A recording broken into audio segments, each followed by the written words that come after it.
Señor, gracias por tomar nuestro lugar en la cruz. Gracias porque en ti estamos completos, dice tu palabra, Señor. No necesitamos a nadie más. No necesitamos nada fuera de ti, Señor, porque estamos completos y en ti somos personas, como dice tu palabra, más que victoriosos. En ti estamos saciados. Ayúdanos en esta mañana, Dios, para poder entender quién eres tú, Señor, y quién es tu pueblo. Ayúdanos, Señor, mirar, Dios, que tú plasmaste en tu palabra para que nosotros pudiéramos acercarnos a ti, para adorarte como pueblo y alabarte, Señor. Ayúdanos, Señor, ilumínanos de tal manera que podamos darte gloria y honra con tu revelación. Gracias, Dios. Amén. Amén. Los niños y los juveniles, ya. Los juveniles van a pasar aquí a la oficina.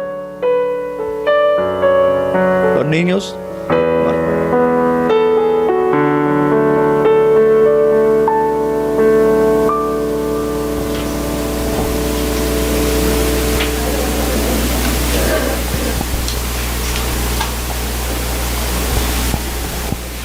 Qué bueno amanecer, como les decía esta mañana en el primer tiempo, cada día reconociendo a nuestro gran Rey, el Señor Jesucristo, que tomó nuestro lugar para que hoy tú y yo pudiéramos tener acceso libre al trono de la gracia.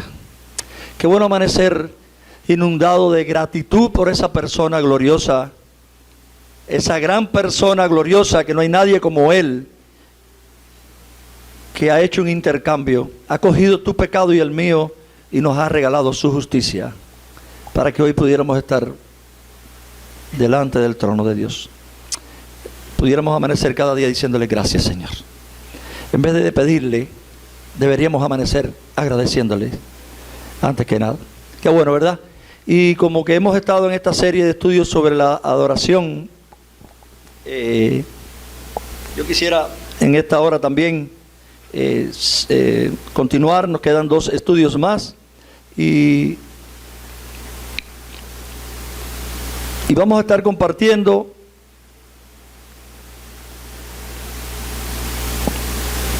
sobre lo que la iglesia como cuerpo debería estar haciendo. Tengo que conectar aquí adentro.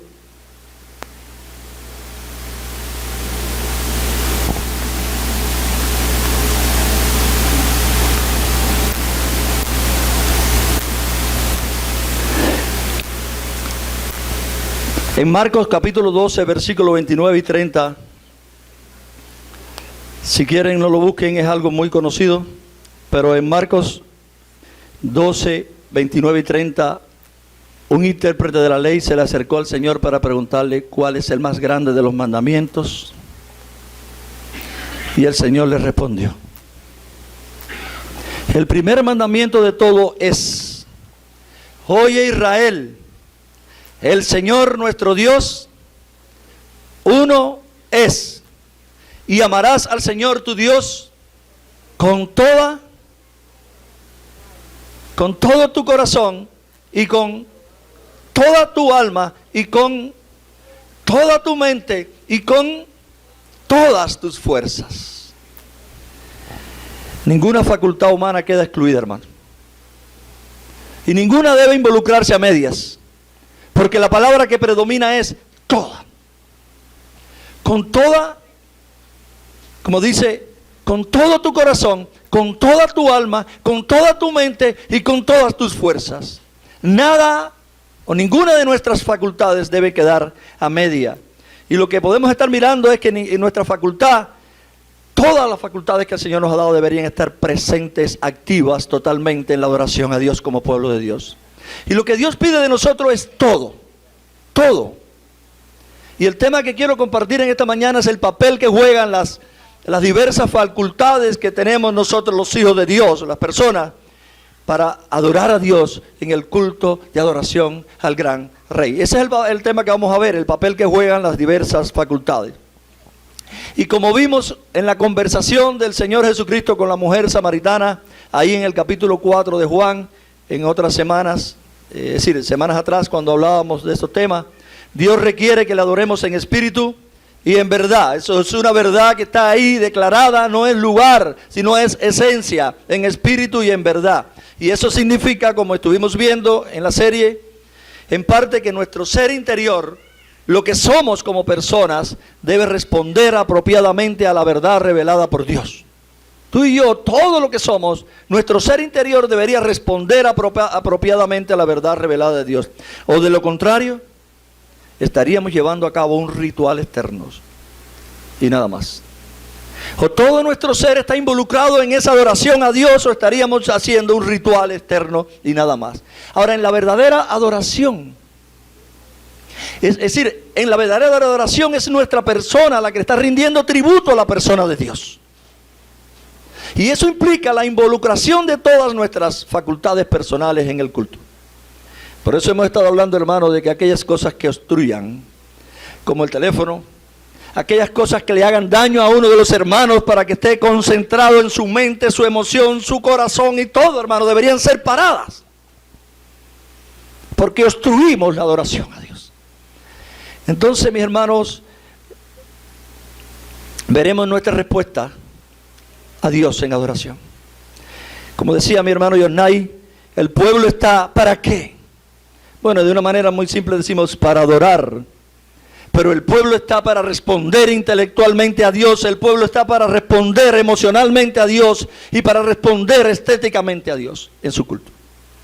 Y esa debería ser la motivación, la intención cuando salimos cada día, responder a Dios en gratitud. Hermanos, lo primero que vamos a estar viendo es nuestra respuesta intelectual. Y toda experiencia espiritual comienza en la mente. Toda experiencia espiritual comienza en la mente. Y para que una experiencia espiritual sea genuina, debe estar enraizada en la verdad de Dios. Debe ser la respuesta a la verdad de Dios revelada. Y la verdad es entendida y asimilada aquí. La verdad de Dios es entendida y asimilada en la mente. Dios hizo al hombre a su imagen y Dios hizo al hombre a su semejanza como un ser personal para poder tener con él una relación personal. Y eso incluye nuestra capacidad de razonar, hermano. Hace algunos meses hablaba de que no podemos decir amén a una frase dicha y luego decir amén a otra frase dicha que contradiga aquella, porque, hermano, estaríamos asintiendo dos cosas contradictorias. Y el apóstol Pablo dijo: Corintios, ustedes tienen un desorden en sus cultos. Y ahí dicen amén cuando quiera, pero deberíamos estar atentos con la razón para saber dónde decir amén. Porque amén no significa otra cosa que no sea, que así sea, estoy dando esa aprobación. No es decir amén, es saber cuándo decirlo, es lo que le dice Pablo a la iglesia de Corintios. Usen la razón, Corintios, le está diciendo. Y mis hermanos, el problema es que el hombre no permanece en la condición original. Dios creó al hombre en una condición, pero hoy el hombre no permanece en la condición original. La caída trastornó radicalmente la personalidad humana, de tal manera que todas nuestras facultades fueron afectadas, todas, incluyendo el entendimiento. Y en 2 de Corintios, capítulo 4, el verso 4, el apóstol Pablo, cuando le escribe a esta iglesia, les dice: el Dios de este siglo cegó el entendimiento de los incrédulos para que no le resplandezca la luz del evangelio de la gloria de Jesucristo, el cual es la imagen de Dios. El Dios de este siglo cegó el entendimiento de los incrédulos para que no le resplandezca la luz del evangelio de la gloria de Cristo, el cual es la imagen de Dios. Y está la ceguera espiritual del ser humano, que se requiere de una obra de la gracia de Dios iluminando esa mente caída para que sea capaz de poder obtener ese entendimiento del evangelio que lo va a guiar a la salvación. Necesita la obra de gracia del Espíritu de Dios para poder creer. Pablo sigue diciendo en el capítulo 4 de 2 de Corintios, pero en el verso 6, porque Dios, primero decía el Dios de este siglo y ahora dice Dios, que mandó que de las tinieblas resplandeciese la luz, es el que resplandeció en nuestros corazones para iluminación del conocimiento de la gloria del Dios en la faz de Jesucristo. La luz de Dios debe iluminar nuestro entendimiento, hermano, para que tú y yo podamos ver la gloria de Dios en la faz de la persona de Jesucristo. Hay personas que no pueden ver la gloria de Dios en la faz de la persona de Jesucristo. Hay personas que necesitan algo más que esta persona gloriosa llamada Jesucristo. ¿Por qué? El mismo apóstol Pablo le escribe a la iglesia de Tesalonicenses en el capítulo 2, segunda de Tesalonicenses capítulo 2 y verso 13. Y dice, pero nosotros debemos dar gracias siempre a Dios respecto a ustedes, dice, hermanos amados por el Señor, de que Dios los haya escogido desde el principio para salvación, mediante la santificación por el Espíritu, pero dice, y fe en la verdad. Y está haciendo referencia a la palabra de Dios. Hermano, esa obra de iluminación que el Espíritu de Dios hace en ti y en mí, nos lleva, es decir, la obra que el Espíritu lleva a cabo, usa la verdad revelada de Dios como instrumento de transformación. Esa es la obra que hace Él. Usar su misma palabra, la que Él inspiró, la usa ahora para revelársela a aquellos que Dios escogió. Así como el entendimiento de la verdad jugó un papel protagónico cuando nosotros creímos para salvación, cuando nos convertimos, el conocimiento o el entendimiento de la verdad de Dios, en la verdadera adoración, iglesia, la facultad del entendimiento tiene supremacía también. Y como vemos claramente en las palabras del apóstol Juan, cuando dice en el capítulo 4, versículo 23, en el pasaje de la mujer samaritana, mas la hora viene, y ahora es, ya el rey está aquí. Mujer, no es lugar. Iglesia, no es lugar. La hora viene y ahora es cuando los verdaderos adoradores adoran al Padre en espíritu y en verdad, porque también el Padre busca a los verdaderos adoradores que le adoren en espíritu y en verdad. Hay adoradores verdaderos y hay adoradores falsos, hermano.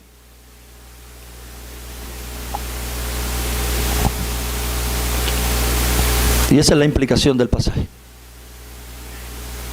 No es suficiente decir yo soy un adorador, porque hay adoradores verdaderos y hay adoradores falsos. Y lo que distingue a uno de los otros, lo que distingue a los verdaderos adoradores, es que los verdaderos adoradores adoran en espíritu y en verdad, involucrando su ser interior, es decir, en recepción, en entendimiento y en meditación de la verdad de Dios. Eso es lo que distingue a los verdaderos adoradores de los falsos adoradores. Pero la adoración falsa, en cambio, apela primeramente a lo externo y a lo sensorial. La adoración verdadera involucra todo el ser de Dios, todo el ser humano, todo el ser interior, en respuesta a la verdad de Dios. Pero la adoración falsa apela a lo externo y a lo sensorial, minimizando o dejando a un lado el entendimiento. Dejando a un lado el entendimiento. Y es por eso que no podemos hacer de nuestra respuesta emocional. La respuesta emocional no puede ser el estándar primario en la adoración, porque no es. Y no es bueno ni es buen juicio decir que algo ha sido correcto por la respuesta emocional. Lo importante primeramente no es lo que yo siento, hermano, ni lo que me agrada tampoco como iglesia. No. Aunque nuestras emociones deben estar involucradas en la adoración, todas, porque en el pasaje que leímos habla de todo. Aunque nuestras emociones deben estar involucradas en la adoración, siempre deben estar subordinadas, siempre deben estar gobernadas por el entendimiento y no al revés. Porque la adoración gira en torno a la verdad de Dios que está revelada en la palabra de Dios. Y cuando la emoción reina sobre la mente humana, lo que hay es un emocionalismo enfermizo. A mayor comprensión de las verdades de Dios, mayor capacidad de adoración tenemos, iglesia. A mayor comprensión de la verdad de Dios, mayor capacidad de adoración tendremos. Y consecuentemente, hermano, lo primero que debemos evaluar en un culto de adoración es la centralidad de la verdad de Dios en todo lo que se hace.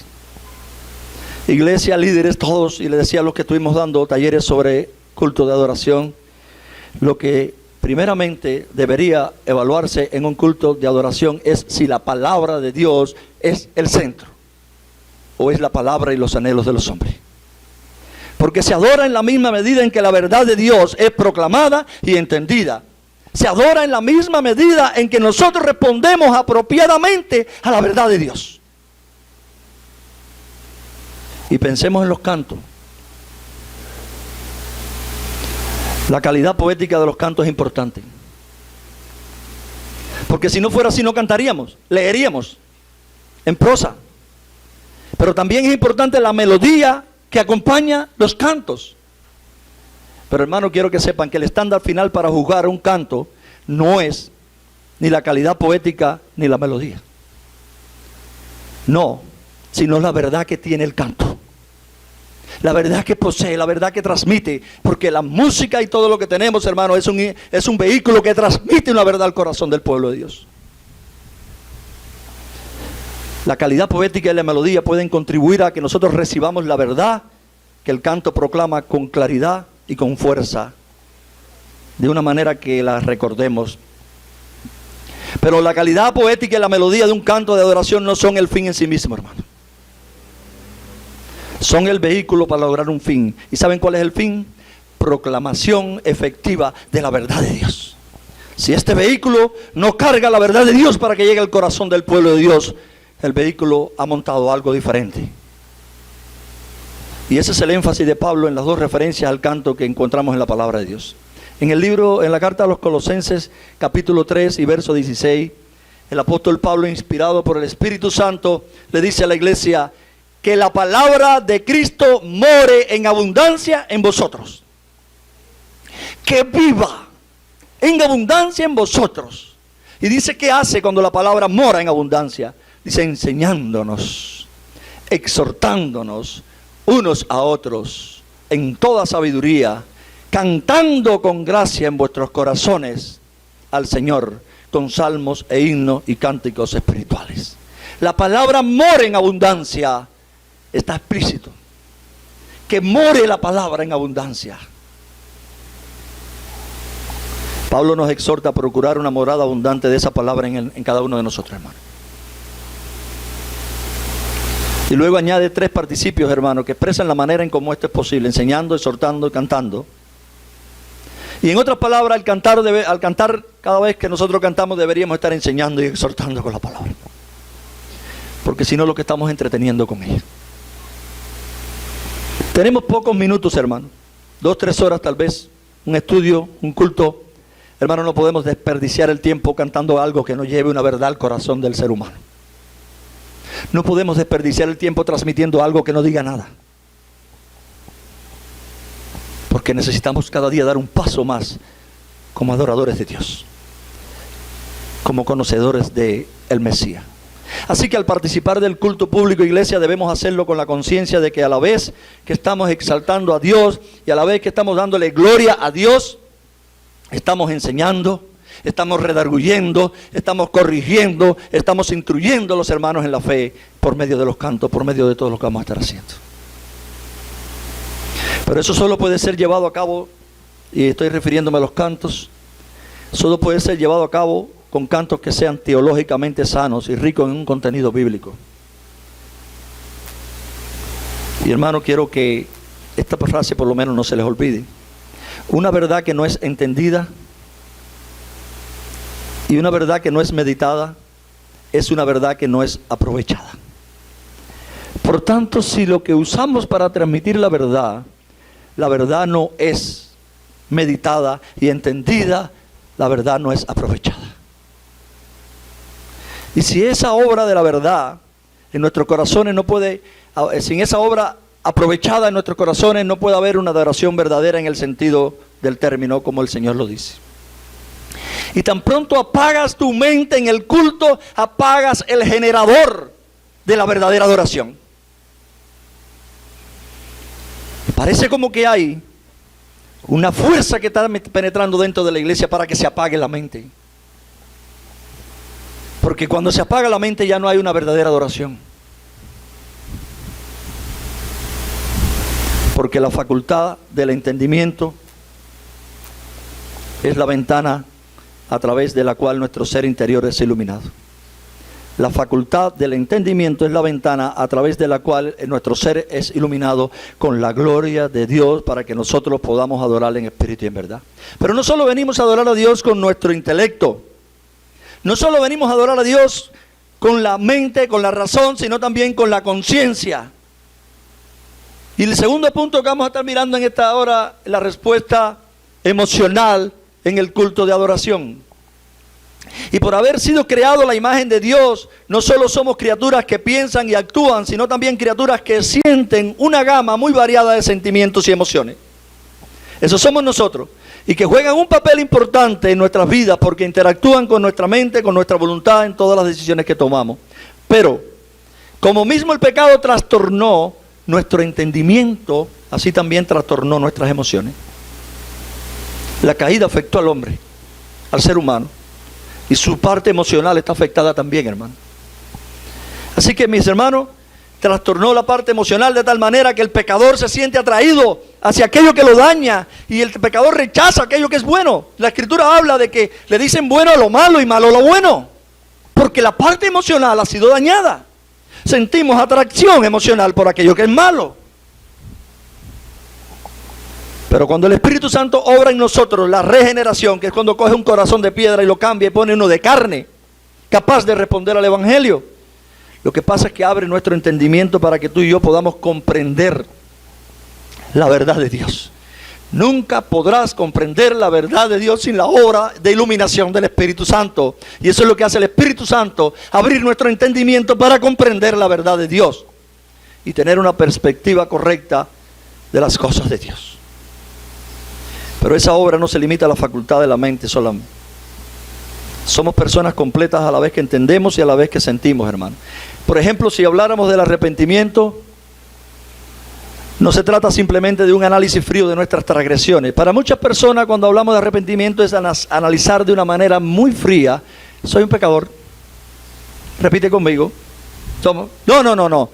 El verdadero arrepentimiento viene acompañado de un despertar de la conciencia y de un claro entendimiento de la ley moral de Dios, que nos hace sentir miserable por la rebelión contra el Dios que nos ama. Eso es lo que produce el verdadero arrepentimiento, un dolor porque le hemos fallado al Dios que nos ama. Pero también automáticamente el verdadero arrepentimiento produce un gozo por haber sido perdonado por el mismo Dios que hemos ofendido. Pero lamentablemente estamos viviendo tiempos donde el arrepentimiento no es bien mirado en la iglesia. Estamos viviendo tiempos donde lo que hace falta es 4 palabras para adorar a Dios. Pero la Escritura dice: ir y predicar el evangelio del arrepentimiento. Aquel que produce un dolor apasionado por el fallo que le hemos hecho al Dios que nos ama. Pero que automáticamente un gozo por el perdón del Dios que le hemos fallado. Hermano, esa dinámica es la vida cristiana en la realidad. Y es por eso que nuestros cantos deben expresar nuestro lamento por el pecado.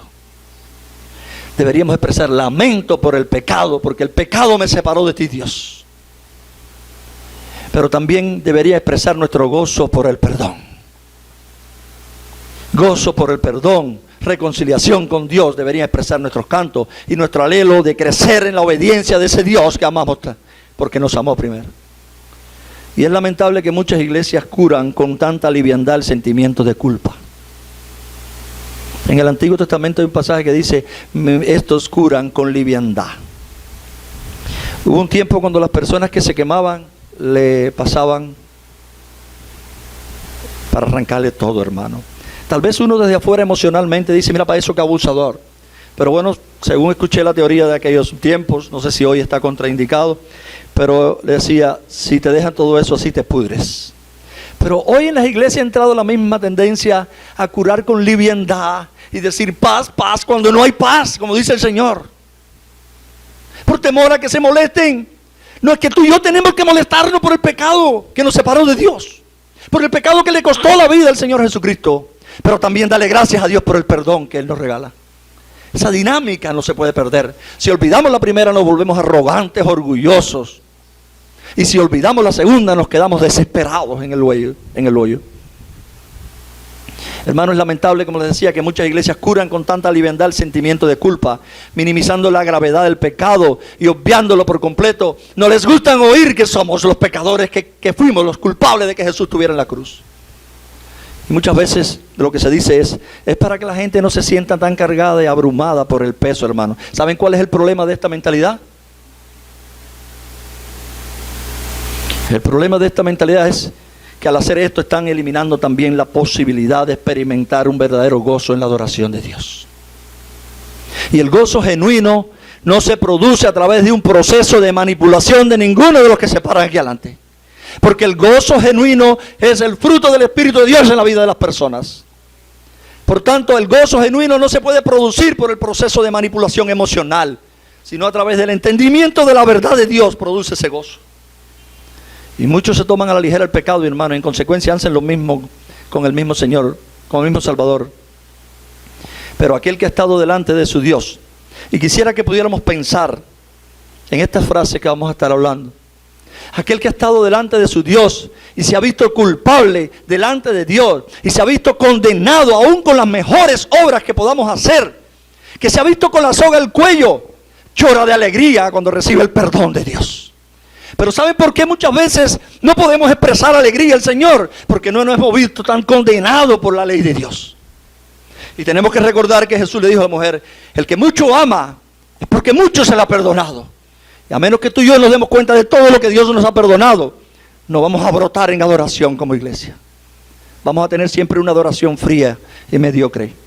Y si nos creemos que somos mejorcitos y no la gravedad del pecado, vamos a ser adoradores fríos. No adoradores que involucran todo el ser. Hermano, aquellas personas que se han visto así con la soga al cuello, lloran de alegría cuando reciben el perdón, pero también aborrecen la maldad que le ha sido perdonada. Aquello que le costó a mi Salvador, lo aborrezco. Lo que antes amaba, ahora aborrezco. Y ahora vivo para honrar a aquel que me sacó del hoyo, aquel que me quitó con su sangre y que me limpió con su sangre. Por lo tanto, mis hermanos, así como no podemos concebir la fe sin un entendimiento intelectual, porque la fe empieza confiando en lo que Dios ha revelado, tampoco debemos concebirla sin una dimensión emocional. Y en la medida misma en que vamos profundizando en el conocimiento de la verdad revelada de Dios, en la medida que como iglesia vamos profundizando en el conocimiento de esa verdad revelada de Dios, en las obras de Dios, en la voluntad de Dios para con nosotros, en esa misma medida nuestra respuesta emocional se va intensificando. Sin embargo, porque nuestra respuesta emocional tiende a intensificarse cuando estamos en compañía de otros en un culto público, ese es el contexto en el que podemos ser más fácilmente extraviados, hermano. Este es el contexto donde podemos ser más fácilmente extraviados. Porque este es el contexto donde la respuesta emocional se intensifica. Y podemos ser llevados de un sano despertar de nuestras emociones al emocionalismo. Hermano, el emocionalismo es un estado emocional producido artificialmente a través de la manipulación de ciertos elementos, de tal manera que nuestras emociones toman el control. La emoción toma el control y en el emocionalismo el entendimiento es colocado en un segundo plano o es anulado por completo. Y eso es altamente peligroso, porque cuando las emociones toman el control de nuestra personalidad, dejamos de ser objetivos y podemos ser fácilmente extraviados y engañados.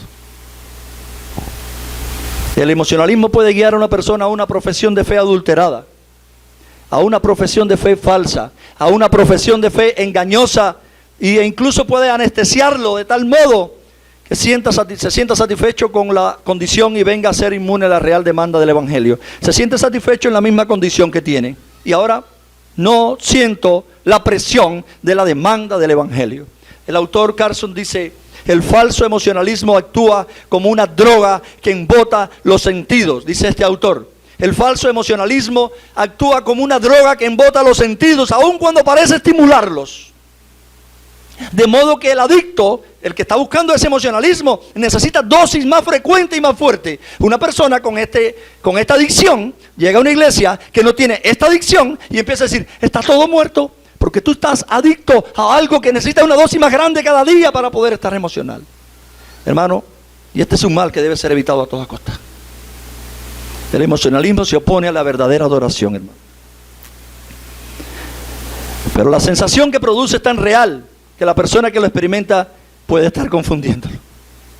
Por eso son muy importantes las palabras de John MacArthur cuando dice: la adoración no es energizada por métodos artificiales. Hermano, no nos vamos a encontrar haciendo mucho para energizar la adoración. Si sientes que debes tener rituales o cierto tipo de música que disponga del ánimo para adorar, lo que estás haciendo no es adoración. La música y la liturgia pueden ayudar a un corazón adorador a expresarse, pero estas no pueden cambiar un corazón no adorador en uno que sí adore. Y el peligro está en que ellas pueden darle a un corazón no adorador la impresión de haber adorado, cuando tal vez te fuiste sin adorar. Por tanto, mis hermanos, todo cristiano sincero siempre va a querer o va a tener el deseo de percibir la presencia de Dios en su culto de adoración. Todo cristiano sincero.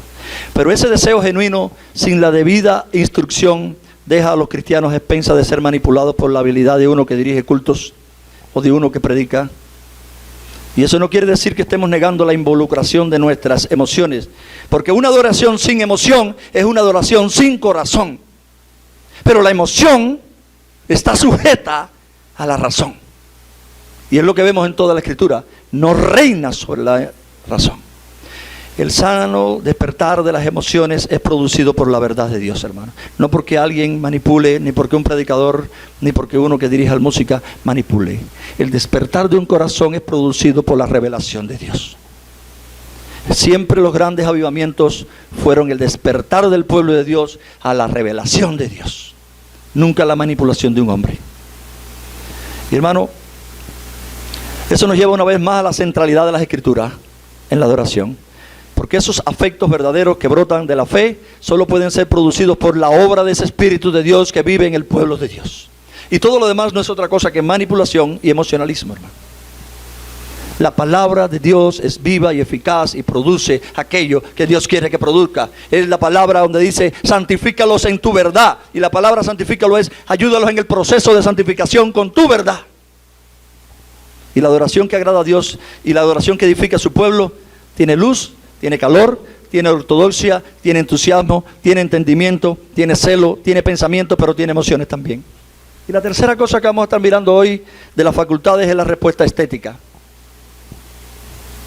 Como seres creados a la imagen de Dios, los hombres también somos capaces de apreciar la belleza y también de crear belleza. Los hombres en general reaccionan a lo que consideran hermoso. Pero como en todas las demás facultades humanas, el pecado también ha afectado el sentido estético del hombre.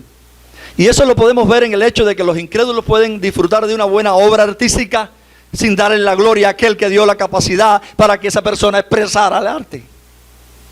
Eso lo podemos ver. Así que la capacidad estética del hombre no funciona adecuadamente. Pero la regeneración, el cambio de corazón, de un corazón de piedra para uno de carne, produce en nosotros un cambio radical que nos permite alcanzar una nueva apreciación por la belleza. Cuando el Señor Jesucristo se refiere a sí mismo como el buen pastor, porque toda la Escritura que habla del pastor está hablando de Él. El buen pastor se llama Jesucristo. En Juan 10:11, la palabra griega conlleva la idea de belleza. Y es como algo que combina lo bueno, lo verdadero, lo hermoso. De modo, hermano, que esta palabra no solo llama nuestra atención al hecho de que Jesús es moralmente bueno, Jesús es fiel, sino también al hecho de que hay una hermosura en la persona de Jesucristo y en su obra que debe provocar en nosotros una respuesta apropiada. Por eso cuando se presenta a la persona de Jesús, cuando dice las virtudes de Él, debe provocar en ti y en mí una respuesta apropiada. Y eso es adoración. La respuesta apropiada del pueblo de Dios ante la hermosura de Dios. Pero cuando los ojos de nuestro entendimiento son abiertos, hermano, en la regeneración, podemos ver a Jesús y apreciar la belleza. Podemos reaccionar admirados ante la belleza de Jesús. El hombre fue creado con la capacidad de responder a la belleza, pero solo el creyente es aquel que puede apreciar una belleza mayor, el aprecio por la gloria de Dios, que es esencial para la adoración. Solo el creyente verdadero puede hacerlo. Y es por eso que al reunirnos como iglesia, deberíamos evitar todo aquello que puede venir a ser una distracción del propósito supremo por el cual nos hemos congregado. Decía Yosnay ahorita, ¿para qué estamos aquí? La respuesta más simple puede ser para adorar. Bueno, hermano, al reunirnos como iglesia, deberíamos evitar todo aquello que puede venir a ser una distracción para el propósito por el cual estamos reunidos aquí. Porque si la adoración que el Señor demanda es toda tu mente no puede estar aquí en un teléfono, hermano. No puede estar aquí en otro lugar, porque no estuviste aquí. Si tu mente está aquí en otro lado, tú aquí no estuviste. Porque aquí el Señor quiere toda tu mente, todo tu corazón. Y quiero que reflexionen sobre esto, hermano. Podemos pasar por aquí y no haber adorado al Rey de Reyes. Así que, mis hermanos, al reunirnos como iglesia, lo vuelvo a repetir, debemos evitar todo aquello que puede venir a ser una distracción del propósito por el cual hemos estado aquí en esta mañana, que es adorar al Dios vivo y verdadero en espíritu y en verdad. Y en espíritu involucra todo nuestro ser, no un ser dividido entre una parte que se quedó en mi casa y otra parte, en un trabajo que lo tenemos allá y esto. Todo el ser viene a adorar al Dios, porque el ser de Dios se entregó en la persona de Jesús completo para que tú y yo tuviéramos salvación. Será mucho sacrificio que todo nuestro ser viniera a agradecerle al Dios que se entregó. Hermano, la adoración puede ser fea o aburrida. Y para los que tenemos que ver con ella, de esta manera podemos estar oscureciendo a Dios y haciendo que la belleza de Dios sea difícil de ver. Cuando proveemos un culto de adoración feo y aburrido, estamos haciendo que la belleza de Dios no se vea en el pueblo de Dios. Pero también, hermano, puede enfocarse tanto en el arte creativo humano que sustituya o que se interponga en el camino y haga que la belleza de Dios sea difícil de ver porque se está viendo más la belleza de los hombres. Las dos cosas pueden ser posibles. Todos los que tenemos que ver con eso, hermano, ojo, es constantemente porque no queremos ser ladrones de gloria. Queremos que el pueblo de Dios vea la gloria de Dios en la persona de Jesús. Así que al congregarnos como cuerpo, a rendirle a Dios la gloria que debemos hacerlo a Él, al nombre de Él, tú y yo, hermano, y mucho más lo que dirigimos en la alabanza, tendremos que luchar con la tensión de darle a Dios una adoración excelente. No lo podemos decir perfecto porque no lo somos, pero excelente sí. Lo mejor que tú y yo podamos entregarle para el Señor no es suficiente. Por tanto, nuestra adoración a Él debería ser excelente, mientras que nos cuidamos de no convertir el culto de adoración en una sala de espectáculo, donde la creatividad artística oscurezca el centro de atención que es Dios. Hermanos que me escuchan, que me han escuchado hasta ahora, nosotros nos hemos congregado como iglesia para darle gloria a Dios, a través del Señor Jesucristo, respondiendo a lo que Él ha revelado en su palabra. Por eso, en la medida que vamos conociendo lo que dice su palabra, adoraremos a Dios de una manera que le agrade a Dios. Solo cuando nuestras facultades como seres humanos son gobernadas por el entendimiento, cuando nuestras facultades estéticas, emocionales, son gobernadas por el entendimiento de la revelación de Dios, es que podemos evitar todo tipo de manipulación y de adoración falsa y adorar a Dios en espíritu y verdad. Que Dios nos conceda, hermano, como iglesia, una visión cada vez más clara de la gloria de nuestro Dios y de la hermosura de nuestro Salvador Jesucristo, por medio del entendimiento de su palabra, para que tú y yo podamos, admirados y sobrecogidos por la realidad de su presencia entre nosotros, porque Él está entre nosotros, para que podamos celebrar una verdadera fiesta de adoración en cada uno de nuestros cultos. Y que Dios le bendiga en esta mañana, mírenlo. Que podamos celebrar cada uno de nosotros una verdadera fiesta de adoración en cada uno de nuestros cultos. Pero que reine la palabra de Dios. Amén.